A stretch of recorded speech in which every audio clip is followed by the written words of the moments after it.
Welcome to master mind of GK. एक बार फिर से आप लोग का स्वागत है मास्टर माइंड ऑफ जीके में। फ्रेंड्स, आज इस वीडियो में 100 प्रश्नों का फुल प्रैक्टिस सेट देखेंगे। क्वेश्चन का लेवल बहुत अच्छा है, इसलिए पूरा प्रैक्टिस सेट जरूर देखिएगा। आपके पास समय बहुत ही कम बचा है फ्रेंड्स। मेरा कोशिश यही है कि आपको ज़्यादा से ज़्यादा प्रैक्टिस सेट प्रोवाइड कराऊँ। तो चलिए वीडियो को शुरू करते हैं फ्रेंड्स। चैनल को अभी तक जो सब्सक्राइब नहीं किया है उनसे रिक्वेस्ट है कि चैनल को सब्सक्राइब कर बेल आइकन को दबा दें, ताकि महत्वपूर्ण वीडियो का नोटिफिकेशन समय से मिलता रहे। 8:30 बजे लाइव क्लास में आता हूँ फ्रेंड्स, तो 8:30 बजे आप लोग लाइव क्लास में जरूर जुड़िएगा। शाम में 8:30 बजे। वीडियो अच्छा लगे तो लाइक करते चलिएगा फ्रेंड्स। चलिए फटाफट देख लेते हैं। आज का पहला सवाल देखिए, इसमें सभी से सवाल मिलेंगे आपको फ्रेंड्स, हिंदी से, अंग्रेजी से, गणित से और सामान्य अध्ययन और सामान्य विज्ञान से। ठीक है, तो पहले हिंदी सेक्शन से देख लेते हैं। पहला सवाल आपका है कि अमित शब्द का विलोम क्या होता है। तो देखिए, अमित मतलब होता है जिसे मापा ना गया हो। ठीक है, अमित मतलब जिसे मापा न गया हो, तो इसका जो उल्टा शब्द होगा परिमित हो जाएगा। ठीक है, परिमित हो जाएगा। परिमित मतलब क्या होता है, तो जिसे मापा जा चुका हो। तो याद रखिएगा फ्रेंड्स, अमित मतलब जिसे मापा ना गया हो और परिमित मतलब जिसे मापा गया हो। तो अमित का विलोम क्या हो जाएगा, परिमित हो जाएगा। सवाल नंबर 2 को देखते हैं कि इनमें कौन सा शब्द सूर्य का पर्यायवाची है। पर्यायवाची मतलब समानार्थी शब्द पूछा जा रहा है। तो सूर्य को क्या कहा जाता है, आदित्य भी कहा जाता है। ऑप्शन नंबर ए इसका करेक्ट आंसर होगा। और सूर्य का पर्यायवाची शब्द याद रखें, जैसे सूर्य को आदित्य कहा जाता है, दिनकर कहा जाता है, भास्कर कहा जाता है, दिवाकर कहा जाता है, आदित्य कहा जाता है। ये सभी है जो रवि कहा जाता है, प्रभाकर कहा जाता है। ये सभी है जो सूर्य का पर्यायवाची शब्द है फ्रेंड्स, तो याद रखिएगा।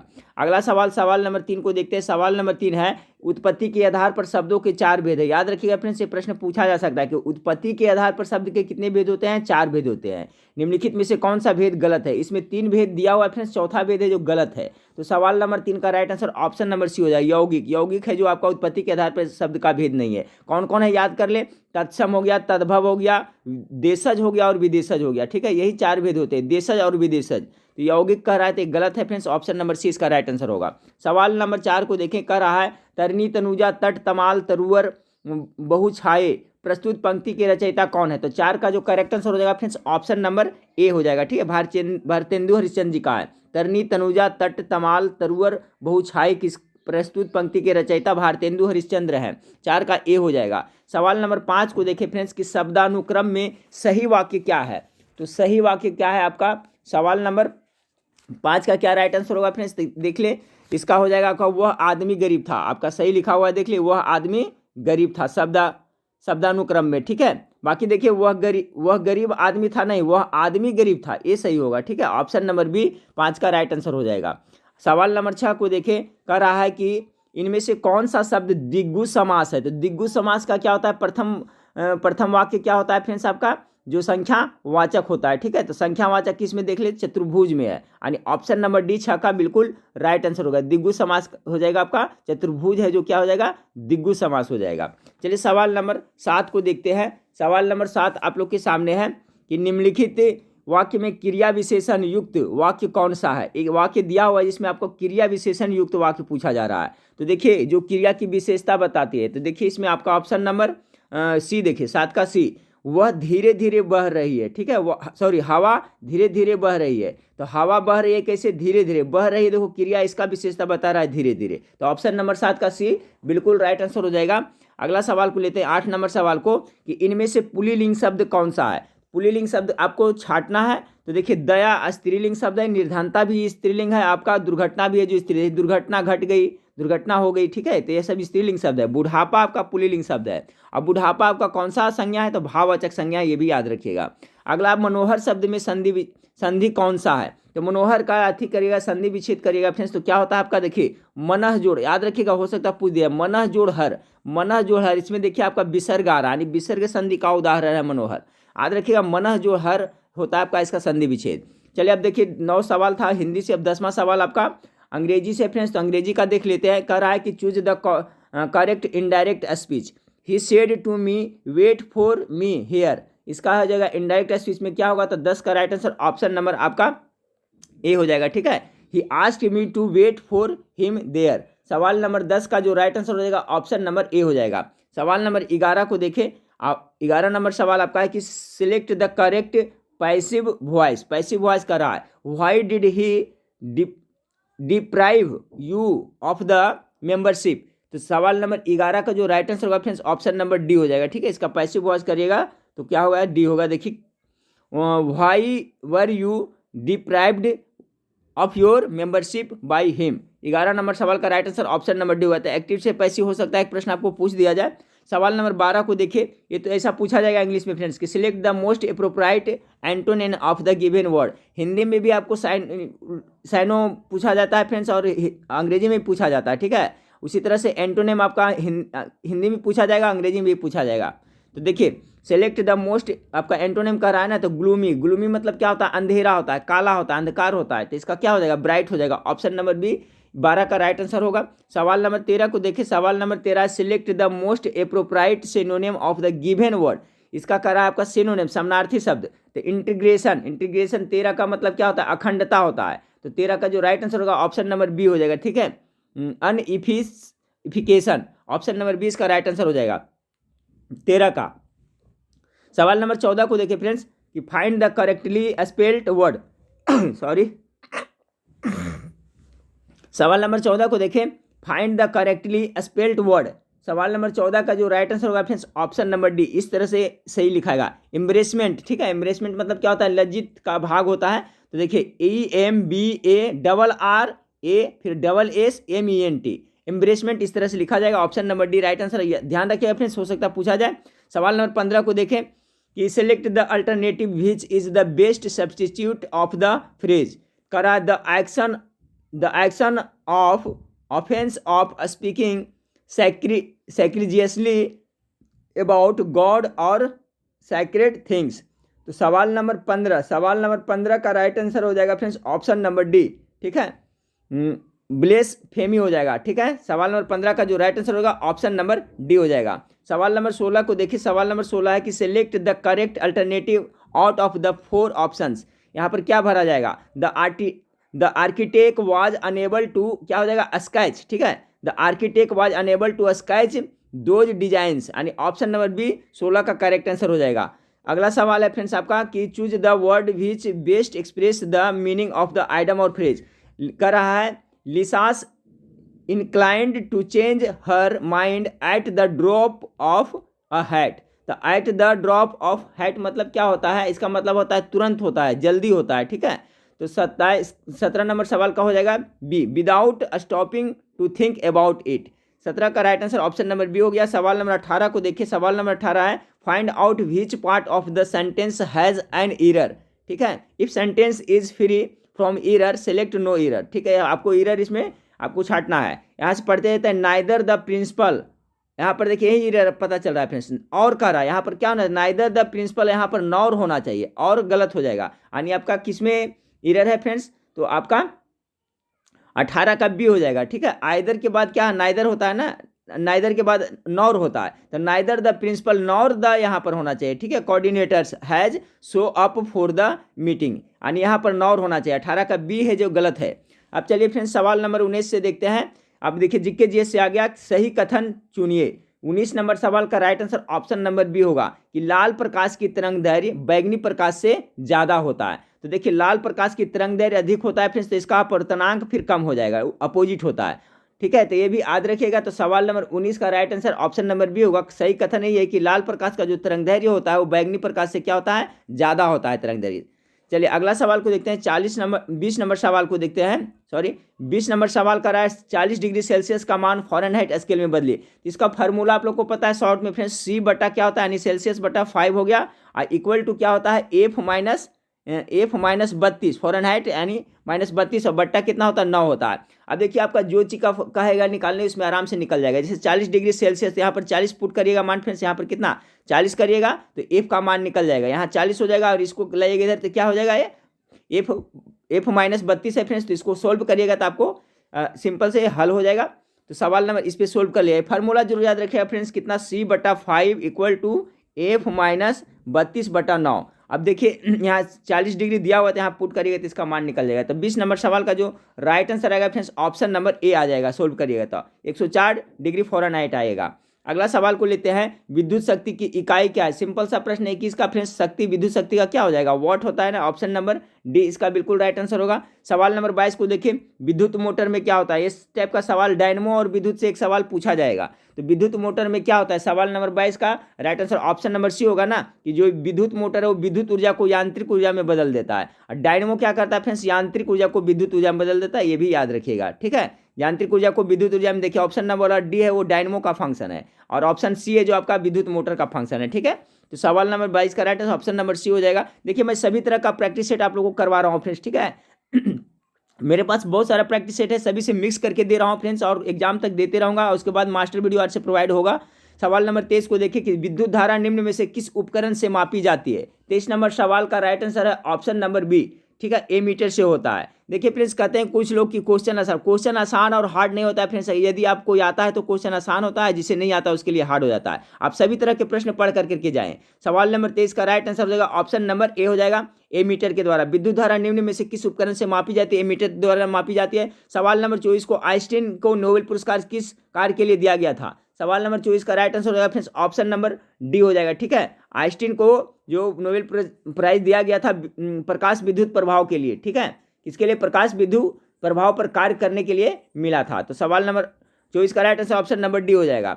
सवाल नंबर 25 देखिए क्या कर रहा है फ्रेंड्स आपका, किसी भी पदार्थ के एक अणु में इतना का कण शामिल है, यदि CO2 में इतना कण मौजूद हो तो CO2 के अणु की संख्या क्या होगी? तो 25 नंबर सवाल का जो राइट आंसर होगा फ्रेंड्स ऑप्शन नंबर ए आएगा। सोल्व करिएगा तो कितना 0.5 आएगा। 25 का right answer option number A होगा। सवाल नंबर 26 को देखें कि पानी से हाइड्रोजन को अलग करने की प्रक्रिया को क्या कहा जाता है? बहुत अच्छा सवाल है फ्रेंड्स 26 का। तो पानी से हाइड्रोजन को अलग करने की प्रक्रिया को क्या कहा जाता है? 26 का correct answer option number A होगा, विद्युत विघटन कहा जाता है। 26 का राइट आंसर क्या हो जाएगा? ऑप्शन नंबर ए, विद्युत विघटन कहा जाता है। सवाल नंबर 27 को देखिए कि बोर के एटम के मॉडल का अभिधारण के अनुसार क्या होता है? बोर का नाम सुने होंगे, जब एक इलेक्ट्रॉन ऊर्जा के फोटोन की अवशोषित करता है। 27 का जो राइट आंसर होगा ऑप्शन नंबर डी, यह अगले बाहरी कक्षा में जाता है। क्या होता है? यह अगले बाहरी कक्षा में जाता है। सवाल नंबर 28 को देखें कि एक रेडियोधर्मी धातु जो कि केंद्रित ऊर्जा का एक प्रचुर स्रोत है और 1789 में खोजी की गई थी, जिसकी परमाणु संख्या कितना है? 92 है, वह कौन सा है? तो सवाल नंबर 28 का राइट आंसर क्या हो जाएगा? इसका ऑप्शन नंबर हो जाएगा डी, यूरेनियम। ठीक है, अब यूरेनियम का खोज कब किया गया था फ्रेंड्स? ये भी याद रखिएगा। ठीक है, यूरेनियम का खोज कब किया गया था? 1789 ईस्वी में। और यूरेनियम का जो आपको है परमाणु संख्या कितना है? तो 92 होता है। तो ये भी याद रखिएगा, ऑप्शन नंबर डी 28 का बिल्कुल राइट आंसर हो जाएगा। अगला सवाल को लेते हैं। सवाल नंबर 29 है आपका कि एक आइडियल गैस का 4 ग्राम इतना केल्विन एवं कितना 2 एटमॉस्फेरिक दबाव पर इतना मीटर का परिमाप यानी वॉल्यूम प्राप्त करता है, तो उसका आणविक भार क्या होगा? नॉमरिकल है फ्रेंड्स। तो इसका देखिए सवाल नंबर 29 का जो राइट आंसर हो जाएगा ऑप्शन नंबर बी हो जाएगा। ठीक है, इसका PDF भी मैं आप लोग को टिक कर करके फ्रेंड्स प्रोवाइड करा दूंगा।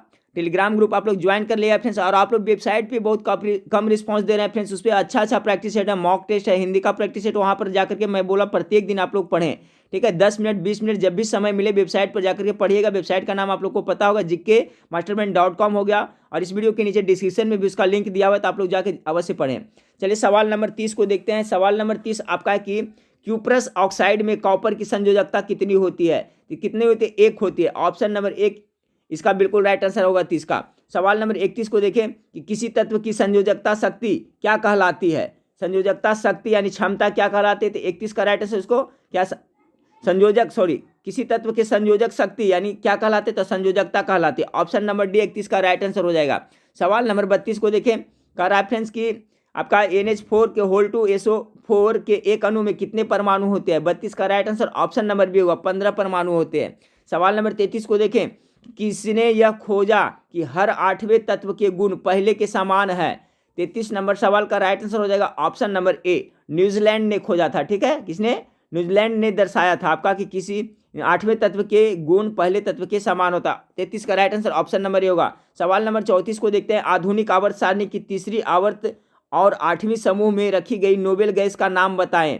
34 नंबर सवाल का right answer option number D होगा, आर्गन। ठीक है, आर्गन वायु में कितना पाया जाता है? तो आपका याद रखिएगा 0.93% पाया जाता है, पूछा जाता है। आर्गन एक अकेली गैस है फ्रेंड्स, सभी जानते हैं। अकेली गैसों की संख्या टोटल 6 है। ये देखिए neon, helium, krypton, xenon, argon, ये सभी है जो आपका क्या है? अकेली गैस है। अब देखिए फ्रेंड्स यहाँ लिखा आधुनिक आवर्त सारणी। तो आधुनिक आवर्त सारणी किसने दिया है फ्रेंड्स? तो मोसले साहब ने दिया है, जो कि परमाणु क्रमांक पे आधारित है। और प्राचीन जो आवर्त सारणी था उसका खोज किसने किया था, प्रतिपादन तो मेंडलीफ ने किया था। ये याद रखिएगा। अगर पूछे कि आवर्त सारणी के जन्मदाता किसे कहा जाता है या प्राचीन आवर्त सारणी के जन्मदाता किसे कहा जाता है, तो आपको मेंडलीफ साहब को कहा जाता है, जिन्होंने तत्वों को उसके परमाणु भार पे सजाया था। लेकिन आधुनिक आवर्त सारणी के जन्मदाता किसे कहा जाता है, तो आपको मोस्ले को कहा जाता है, जो परमाणु क्रमांक पे सजाया है। तो सवाल नंबर 34 का जो राइट आंसर क्या हो गया था, ऑप्शन नंबर डी हो गया था फ्रेंड्स। चलिए सवाल नंबर 35 को देखते हैं। सवाल नंबर 35 आपका है कि निम्नलिखित में से किस गैस का उपयोग खाद्य पदार्थों को ऑक्सीकृत होने से रोकने के लिए किया जाता है। बहुत अच्छा सवाल साइंस का है।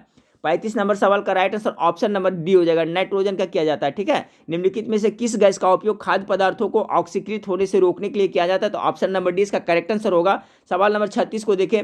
रबड़ को ताकत प्रदान करने, अधिकतम लचीला एवं स्थायित्व प्रदान हेतु सल्फर और ताप से उपचारित करने की क्रिया को क्या कहते हैं। देखिए पहले क्वेश्चन कैसे पूछा जाता था कि रबड़ को मजबूती प्रदान के लिए उसमें सल्फर मिलाया जाता है। ठीक है, अब देखिए कह रहा है कि सल्फर और ताप से उपचारित किया जाता है, उस क्रिया को क्या कहते हैं। तो देखिए मॉडरेट क्वेश्चन है, बहुत अच्छा है, तो उसको क्या कहेंगे, ऑप्शन नंबर सी वल्केनाइजेशन कहा जाता है उसको। ठीक है, क्या कहता है, वल्केनाइजेशन। 36 का right answer option number C होगा।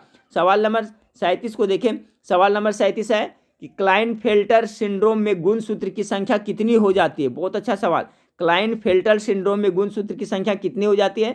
सवाल नंबर 37 का राइट आंसर हो जाएगा फ्रेंड्स ऑप्शन नंबर बी, 45 हो जाती है। ऐसे जनरली फ्रेंड्स सभी को जानते हैं कि अपना मनुष्य में कितने गुणसूत्र पाए जाते हैं, तो आपको टोटल 23 जोड़ा पाया जाता है। ठीक है फ्रेंड्स, कितने 23 जोड़ा यानी 46 पाए जाते हैं, लेकिन उसमें क्या होता है, घट जाता है, यानी कि एक घट जाता है, यानी कि 45 हो जाता है। याद रखिए क्लाइनफेल्टर सिंड्रोम में गुणसूत्र की संख्या कितनी होती है, तो आपका 45 होते हैं। चलिए अगला सवाल को देखते हैं कि प्रथम विश्व पर्यावरण दिवस किस वर्ष मनाया गया था। ठीक है, 38 का राइट आंसर क्या हो जाएगा फ्रेंड्स, ऑप्शन नंबर ए हो जाएगा। 1972 में प्रथम विश्व पर्यावरण दिवस किस वर्ष मनाया गया था, तो 1972 में। ऐसे 5 जून को विश्व पर्यावरण दिवस मनाया था, सबको याद रखिएगा। तो किस तिथि से मनाया जा रहा है फ्रेंड्स, 1972 से मनाया जा रहा गया था। और ये कहाँ मनाया गया था फ्रेंड्स, ये भी याद रखिए। प्रथम विश्व पर्यावरण दिवस है जो किस सम्मेलन में तो हुआ था फ्रेंड्स, तो 1972 में जो स्टॉकहोम में हुआ था सम्मेलन, उसमें मनाया गया था। ठीक है, और उसी कितना तारीख को, तो 5 जून को। ठीक है, तो 5 जून को उसके बाद से हर एक वर्ष हम लोग विश्व पर्यावरण दिवस मनाते हैं। ठीक है, चलिए सवाल नंबर 39 को देखते हैं। कौन सा वृक्ष, ठीक है, इकोसिस्टम का शत्रु कहलाता है। परिस्थितिकी तंत्र का शत्रु किसे कहा जाता है। देखिए इकोसिस्टम लिख दिया है फ्रेंड्स यहाँ पर, इस तरह से मॉडरेट करता है क्वेश्चन। तो सवाल नंबर 39 का यूक्लिप्टस को आप लोग नाम सुने होंगे कि उसे परिस्थितिकी तंत्र का क्या शत्रु कहा जाता था। सवाल नंबर 39 का जो राइट इकोसिस्टम का रहा है, यानी कि कौन सा वृक्ष है जो आपका इकोसिस्टम का शत्रु कहलाता है, तो आपका ऑप्शन नंबर बी यूक्लिप्टस बिल्कुल राइट आंसर होगा। सवाल नंबर 40 को देखिए। पित्त रस का निर्माण कहाँ होता है, सभी क्वेश्चन मेरा पढ़ाया हुआ है। पित्त रस का निर्माण कहाँ होता है, तो यकृत से होता है। कहाँ से, यकृत यानी कि लीवर से होता है। ऑप्शन नंबर 40 का ए राइट आंसर होगा। और ये जमा कहाँ होता है फ्रेंड्स, तो पित्ताशय में होता है। ऐसा नहीं कि फटाक से यहाँ पर देख लिए पित्ताशय, तो पित्ताशय मार देंगे। पित्त रस का स्राव हमेशा लीवर यानी यकृत से होता है, जमा होता है पित्ताशय में। अगला सवाल है, शरीर की सबसे छोटी इकाई को क्या कहते हैं। चलिए फटाफट गेस करें। सवाल नंबर 40 का राइट आंसर क्या होता है, शरीर का जो सबसे छोटी इकाई होती है इसे क्या कहते हैं, हमको सेल कहते हैं, यानी कोशिका कहते हैं। ऑप्शन नंबर ए 41 का बिल्कुल राइट आंसर होगा। ठीक है, 41 का right answer option number B होगा। सवाल नंबर 42 को देखें। पादप का सेल वाल बना होता है, सेल वाल का हिंदी क्या होता है, कोशिका भित्ति। हो सकता है सवाल पूछ दिया जाए, तो जो पादप का सेल वाला नहीं, जो कोशिका भित्ति होता है, सेलुलोज का बना होता है। ऑप्शन नंबर 20 का राइट आंसर होगा। सवाल नंबर 43 को देखिए। दूध से दही बनना किस भूमिका से होता है, तो ये आपका जीवाणु के कारण होता है। 43 का right answer option number A हो जाएगा। और दूध से दही बनना कैसा परिवर्तन है, तो रासायनिक परिवर्तन का उदाहरण है। अगला सवाल है, राइजोबियम जीवाणु पाया जाता है, तो सभी जानते हैं मटर के गांठ में, दलहन कि पेड़ पौधे के गांठ में पाया जाता है। 44 का right answer option number A हो जाएगा। सवाल नंबर 45 में देखिए डीएनए पाया जाता है, किसमें पाया जाता है, तो डीएनए आपका केंद्रक में पाया जाता है। ऑप्शन नंबर 20 का राइट आंसर हो जाएगा। अगला सवाल को लेते हैं। साइटोलॉजी के में किसका अध्ययन किया था, सभी पढ़ाया हुआ सवाल है मेरा फ्रेंड्स। साइटोलॉजी के अंतर्गत किसका अध्ययन किया जाता है, तो कोशिका के अंदर अध्ययन किया जाता है। माइकोलॉजी के अंतर्गत ऊतक का कवक का अध्ययन किया जाता है। फाइकोलॉजी के अंतर्गत शैवालों का अध्ययन किया जाता है। सब याद रखिएगा। तो साइटोलॉजी के अंतर्गत किसका अध्ययन किया जाता है? कोशिका का अध्ययन किया जाता है। सवाल नंबर 47 को देखिए, जैव विकासवाद का सिद्धांत सर्वप्रथम किसने दिया? तो हो सकता है सवाल आपको 100% पूछ दिया जाए एग्जाम में, और सभी को मेरे ख्याल से पता होगा। जैव विकासवाद का सिद्धांत 47 का क्या राइट आंसर होगा friends? Charles Darwin. Charles Darwin ने जैव विकास का सिद्धांत का प्रतिपादन किया था। द ओरिजिन ऑफ स्पीसीज नामक बुक भी आपका चार्ल्स डार्विन लिखा था। ये भी याद रखें, ये सवाल जरूर आने वाला है। सवाल नंबर 47 का right answer option number B Charles Darwin होगा। सवाल नंबर 48 को देखिए, चेस्ट में कुल हड्डियों की संख्या कितनी होती है? 48 का राइट आंसर क्या हो जाएगा फ्रेंड्स? चेस्ट में, मनुष्य के शरीर में तो टोटल कितना होता है फ्रेंड्स? मेरे ख्याल से आपको पता है 206 हड्डी होता है, सभी को होता है, ठीक है। और चेस्ट में कुल हड्डियों की संख्या कितना? 25 होता है, ठीक है। ऑप्शन नंबर बी इसका बिल्कुल राइट होगा, जिसमें 25 टोटल होता है, जिसमें आपका पसलियों, जिसमें 24 है जो पसलियों में होता है, ठीक है। देखिए इसमें कंफ्यूज नहीं होना है आपका, 24 मारे गलत हो जाएगा। क्या क्वेश्चन समझिए कि चेस्ट में कुल हड्डियों की संख्या कितनी होती है? तो कुल कहेगा फ्रेंड्स तो आपका 25 हो जाएगा, जिसमें आपका 24 होता है जो क्या होता है? पसली की होती है। 24 हड्डी होती है जो आपका पसली की हड्डी होती है, तथा एक होता है जो स्टेरनम, ठीक है, एक होता है स्टेरनम हड्डी पाई जाती है। यानी कुल मिलाकर चेस्ट में अगर पूछा जाए तो आपका 25 हो जाएगा, लेकिन पसलियों का संख्या पूछा जाता है तो पसलियों की संख्या में आपका 24 हो जाएगा, ठीक है। कंफ्यूज इसमें नहीं होना है। चलिए सवाल नंबर 49 को देखिए, हेनसांग ने पाटलिपुत्र की यात्रा कब की थी? तो हेनसांग हर्षवर्धन के शासनकाल में आया था, ये भी याद रखिएगा, ठीक है। और 15 वर्षों तक ये भारत में रहा था। तो कब किया था? तो 49 का राइट आंसर ऑप्शन नंबर होगा सन 635 ईस्वी में हेनसांग है जो आपका पाटलिपुत्र की यात्रा किया था, हर्षवर्धन के शासनकाल में आया था। हेनसांग ने अपनी उनका पुस्तक ये है फ्रेंड्स CU की, आप लोग नाम सुने होंगे, CU और क्या की, CU की, ये जो आए थे यात्रा, अपना यात्रा का तत्व उसमें वर्णन किए थे। तो पूछा जाता है कि CU की के मतलब किसका लेखक है, किसका विवरण है? तो ये आपका हेनसांग का ही है। तो याद रखिएगा कि हेनसांग है जो हर्षवर्धन के शासनकाल में कब आया था फ्रेंड्स, और आपका पाटलिपुत्र का यात्रा कब किया था? सन 635 ईस्वी में किया था, ठीक है। और ये भारत में 15 वर्षों तक रहा था, और वो अपनी पुस्तक CU की में अपनी यात्रा तथा तत्कालीन भारत का विवरण दिया था। कौन सा बुक में? तो CU की, इस तरह से भी याद रखिए, CU और क्या की, ठीक है फ्रेंड्स, इस तरह से।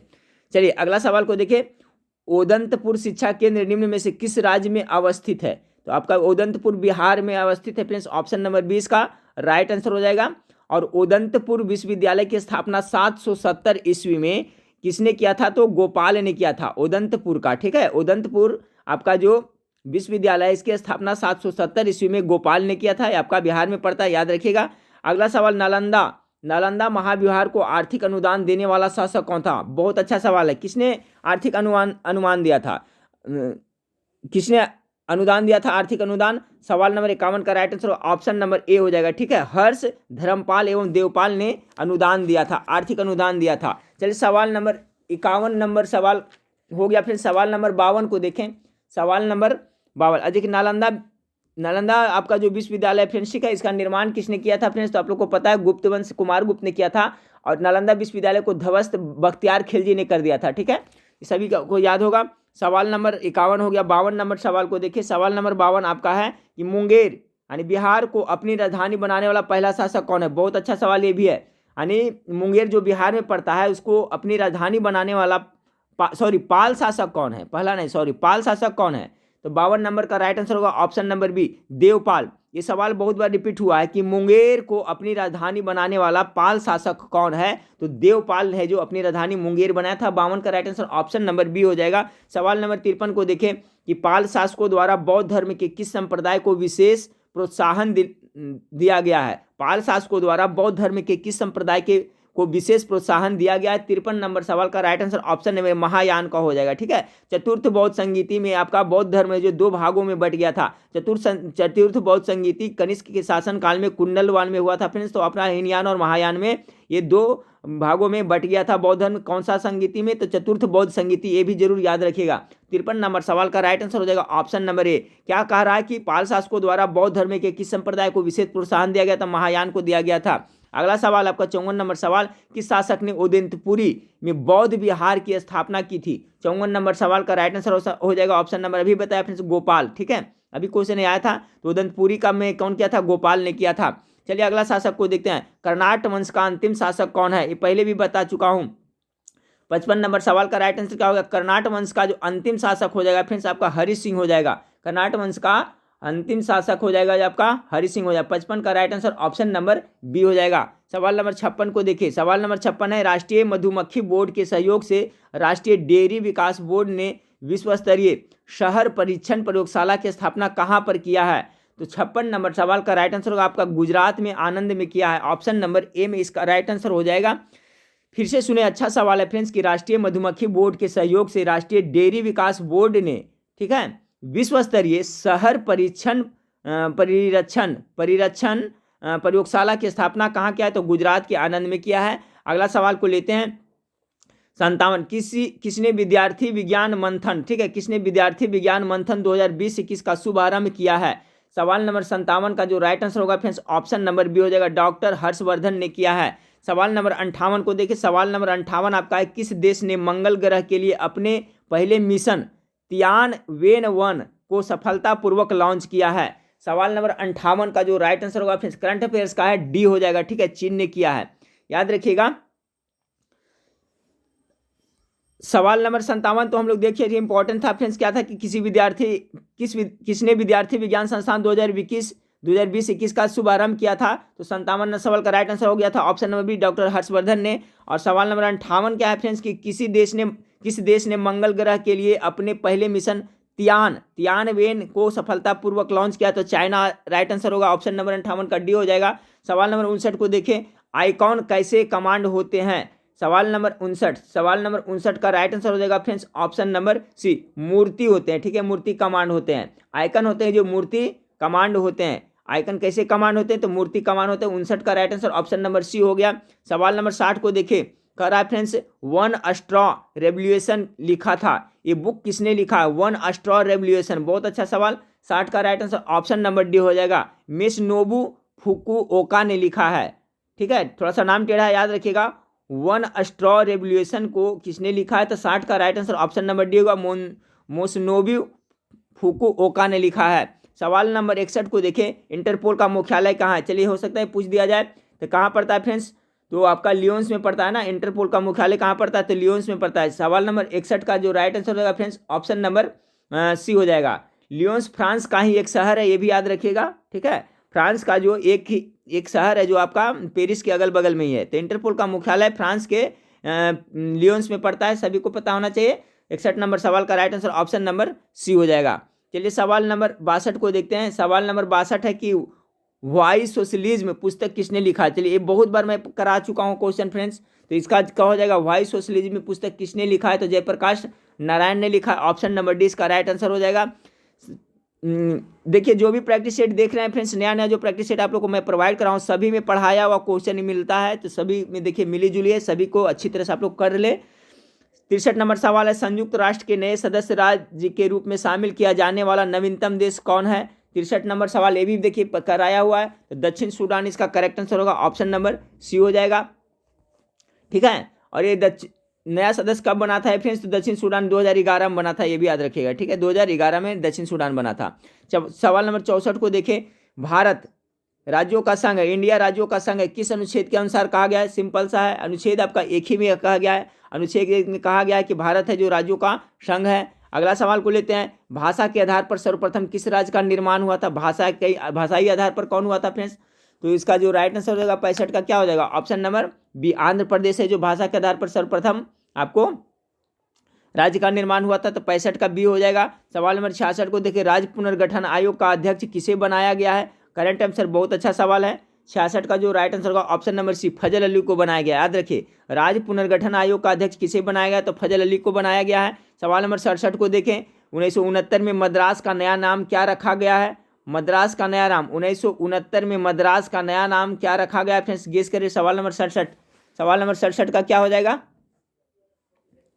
तो सवाल नंबर 67 का क्या हो जाएगा फ्रेंड्स, 1969 में मद्रास का नया नाम क्या रखा गया था। 69 की बात कह रहा है तो इसका तमिलनाडु रखा गया था, ठीक है, 1969 में इसका तमिलनाडु रखा गया था।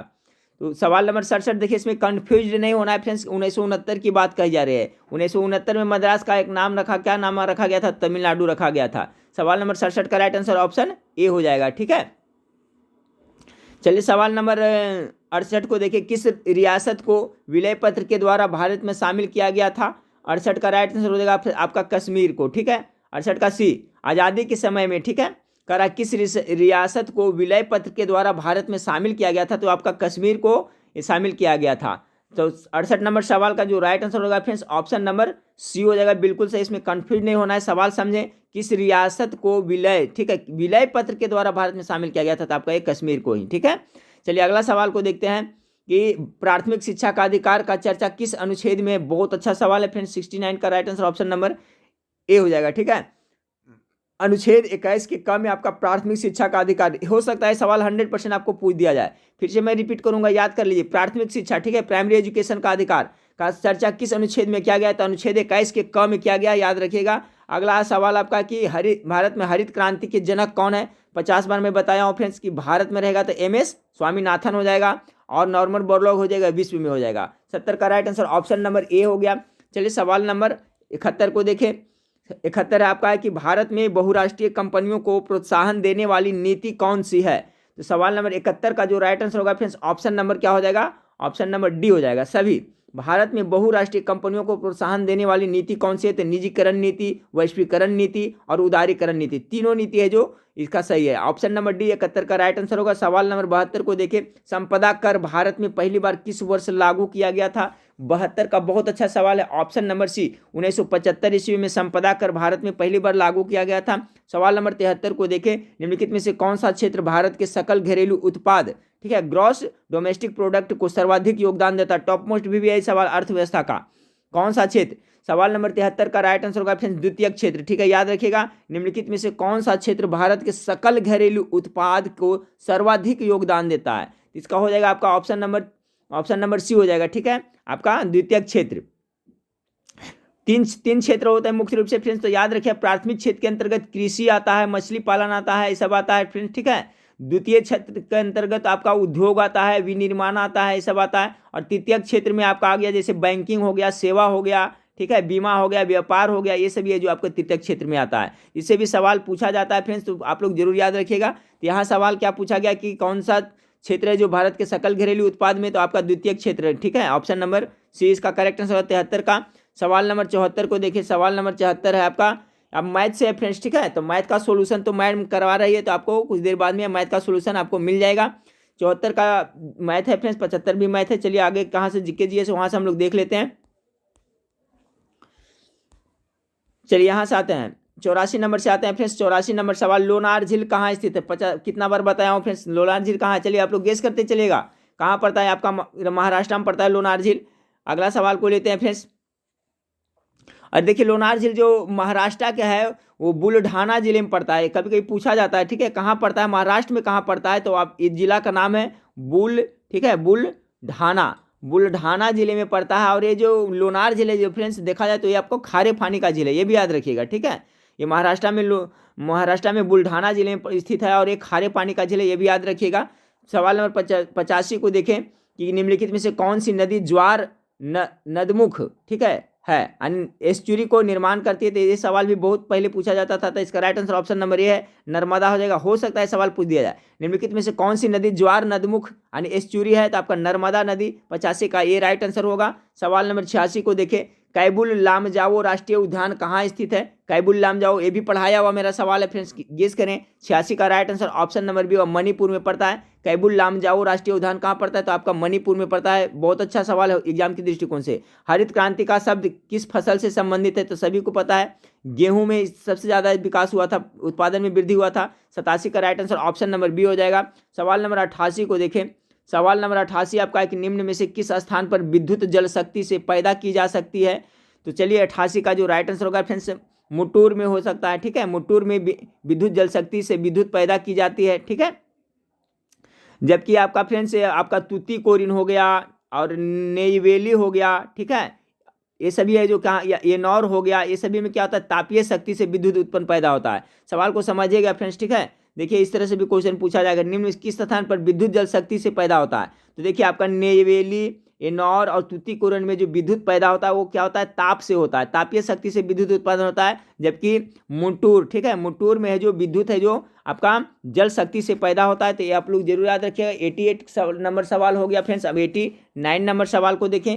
89 नंबर सवाल आपके सामने है, क्या है कि निम्न में से कौन सा भारत के पूर्वी तट पर स्थित एक मुख्य बंदरगाह। ये भी सवाल बहुत बार रिपीट हुआ है, हो सकता है फिर रिपीट हो। तो 89 का राइट आंसर विशाखापट्टनम हो जाएगा। पूर्वी तट पर स्थित एक मुख्य बंदरगाह आपका विशाखापट्टनम हो जाएगा। सवाल नंबर 90 को देखें कि ग्रहण के दौरान पड़ने वाली छाया का सबसे काला भाग क्या कहलाता है। 90 नंबर सवाल का राइट आंसर गेस करें फ्रेंड्स। तो उसको क्या कहा जाता है, प्रछाया कहा जाता है, प्रच्छाया कहा जाता है। ग्रहण के दौरान पड़ने वाले छाया, ग्रहण के दौरान पड़ने वाली छाया का सबसे काला, जो सबसे काला भाग होता है उसे प्रच्छाया कहा जाता है। 90 का right answer option number B होगा। सवाल नंबर 91 को देखें। वातावरण की वह परत जो रेडियो तरंग को परावर्तित करती है कौन सी है। 91 नंबर का तो क्या आयन मंडल ना, ऑप्शन नंबर ए इसका राइट आंसर हो जाएगा। क्षोभ मंडल में वर्षा से संबंधित घटनाएं, बिजली का चमकना, बादल का गरजना क्षोभ मंडल में होता है। क्षोभ मंडल को अंग्रेजी में ट्रोपोस्फियर कहते हैं। समताप मंडल में फ्रेंड्स सब वायुयान उड़ते हैं, ठीक है, इसको हम लोग स्ट्रेटोस्फियर कहते हैं, ठीक है।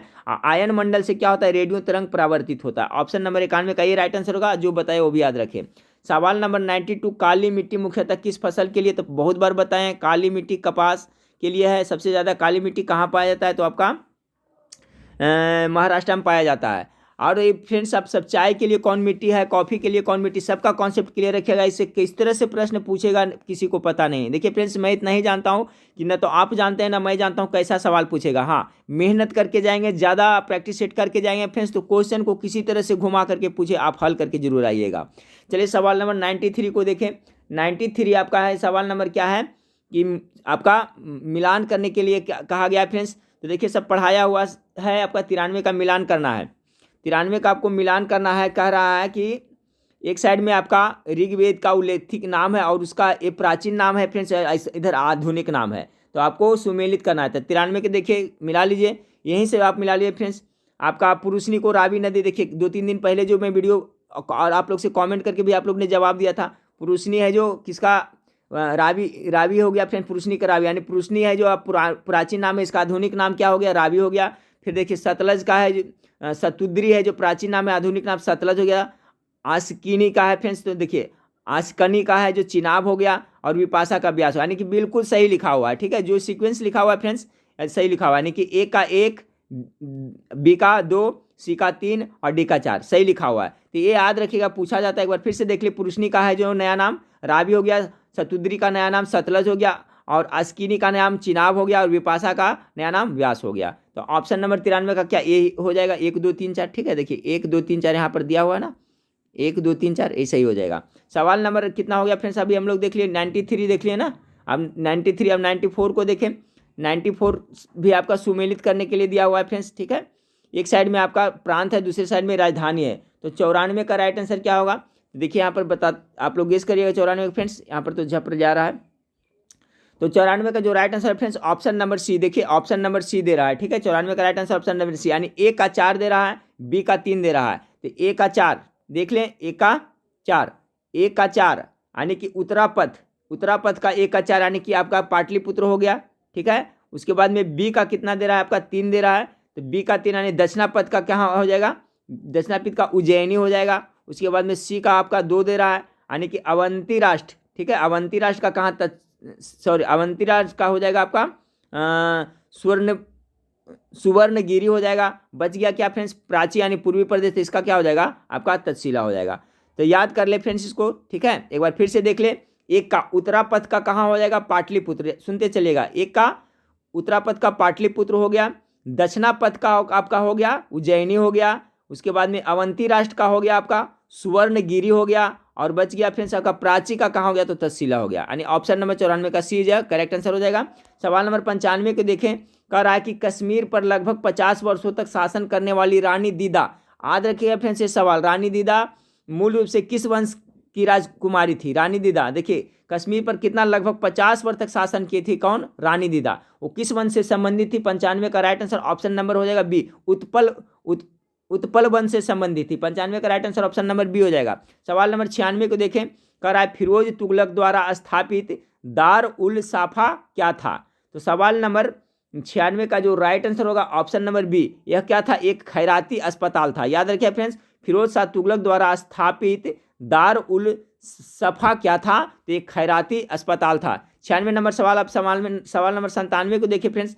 सवाल नंबर 97 कि सम्राट अकबर द्वारा किसको जीरी कलम की उपाधि से अलंकृत किया गया था। बहुत अच्छा सवाल है इतिहास का फ्रेंड्स, कि सम्राट अकबर द्वारा जीर कलम, ठीक है, जीर कलम की उपाधि से किसे अलंकृत किया गया था। 97 का जो आपका राइट आंसर हो जाएगा ऑप्शन नंबर ए हो जाएगा, मोहम्मद हुसैन को किया गया था। ठीक है, 97 का ए, मोहम्मद हुसैन।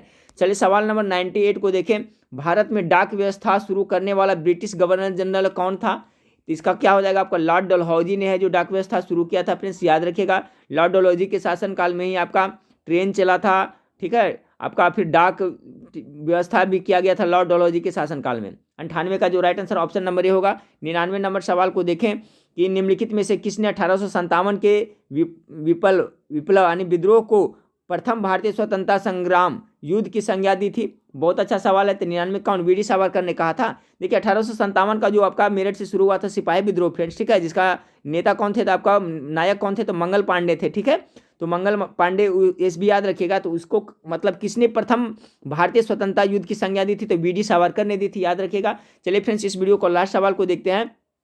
मॉन्टेग्यू चेम्सफोर्ड की रिपोर्ट आधार बनी थी। मॉन्टेग्यू चेम्सफोर्ड, चलिए 100 नंबर सवाल का राइट आंसर क्या हो जाएगा, मॉन्टेग्यू चेम्सफोर्ड आपका भारतीय सरकार ने 1919 यानी ऑप्शन नंबर 20 का हो जाएगा।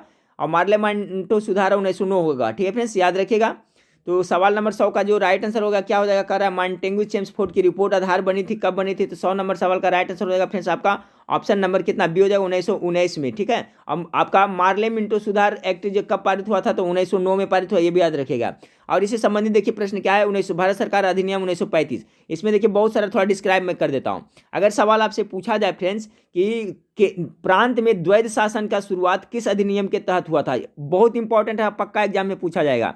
प्रांत में जो द्वैध शासन की शुरुआत हुई थी आपका भारत सरकार अधिनियम 1919 के तहत शुरू हुई थी। ठीक है, लेकिन 1935 भारत सरकार अधिनियम 1935 से क्या किया गया कि जो प्रांत में द्वैध शासन आपका शुरू हुआ था उसको समाप्त करके के फ्रेंड्स और केंद्र में स्थापित किया गया द्वैध शासन, यानी किसके अधिनियम के तहत, तो भारत सरकार अधिनियम 1935 के तहत। तो प्रांत में किसके तहत शुरू हुआ था, तो 1919 के तहत। और प्रांत वाला समाप्त किसके तहत हुआ फ्रेंड्स, तो भारत सरकार ने 1935 के तहत। और फिर केंद्र में शुरू किससे हुआ द्वैध शासन, तो आप 1935 के अधिनियम के तहत, तो याद रखिएगा। ठीक है, अब आपका ये हो गया मार्लेमोंट सुधार आपका 1909 हो गया फ्रेंड्स, और आपका चेम्सफोर्ड वाला होगा 1919 हो गया। तो उम्मीद करता हूँ वीडियो अच्छा लगा होगा फ्रेंड्स। 8:30 बजे आप लोग लाइव क्लास जरूर आएगा। कल जो मैं लाइव क्लास लिया था फ्रेंड्स उसका वीडियो है जो अपलोड नहीं हुआ, क्रैक कर गया था फ्रेंड्स, इसलिए आपको यूट्यूब पर कल वाला का नहीं मिलेगा। ठीक है, उसमें कुछ फॉल्ट आ गया था इसलिए वो पब्लिश्ड नहीं हो सका। तो 8:30 बजे हम लोग फ्रेंड्स लाइव क्लास आएंगे। और आज उसके पहले आपका मैथ का सॉल्यूशन भी मिलेगा आज फ्रेंड्स। उसके बाद में इकोनॉमिक्स का मास्टर वीडियो भी आपको दिन में कभी भी आप लोग को पब्लिश कर दिया जाएगा। ठीक है, और हिंदी का प्रैक्टिस शीट भी कराया जाएगा। तो मैं एग्जाम तक पूरी तरह से आप लोग के सपोर्ट में हूँ फ्रेंड्स। ठीक है, और जिस दिन मेरा ऑफिस में छुट्टी रहेगा फ्रेंड्स उस दिन दो बार लाइव क्लास लेंगे। ठीक है, आप लोग को टाइमिंग बता दिया जाएगा। जिस दिन छुट्टी रहेगा उस दिन दो या 3 बार आपको लाइव क्लास लेंगे, क्योंकि एग्जाम बहुत ही नज़दीक है। ठीक है फ्रेंड्स, और ये फ्रेंड्स आप लोग से रिक्वेस्ट है कि वेबसाइट का रिस्पांस बहुत कम दे रहे हैं फ्रेंड्स। वेबसाइट पे जाकर के आप लोग पढ़ाई जरूर करें। और देखिए वेबसाइट में भी आपको सब्सक्राइब का बटन आता होगा, सरस्वती माता का फोटो, उसको सब्सक्राइब कर बटन को अलाउ कर लीजिएगा। तभी क्या है कि आपका नोटिफिकेशन, कोई भी पोस्ट लिखूंगा तो उसका नोटिफिकेशन भी आपको यूट्यूब की तरह जाएगा। ठीक है फ्रेंड्स, तो नेक्स्ट वीडियो में फिर मिलते हैं। देखने के लिए थैंक यू, धन्यवाद।